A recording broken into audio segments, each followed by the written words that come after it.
Siyempre, kakampihan si Sara Duterte ng Korte Suprema because that is a Duterte court. Appointees ni former President Duterte ang labing isa ba? Kasi dapat maintindihan namin kung bakit ganoon ang desisyon ng Supreme Court dahil merong usapin na lumalabas na siyempre, kakampihan si Sara Duterte ng Korte Suprema because that is a Duterte court.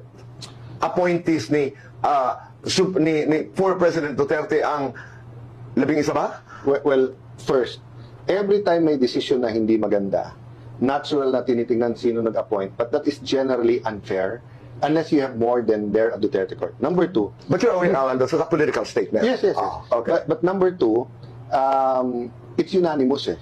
So pati naman yung hindi Duterte nag-decide. Okay. Number three, Kuya Boy, nag-issue ba yung tinatawag nilang Duterte Court ng TRO para si Duterte ay hindi dalhin sa ibang bansa?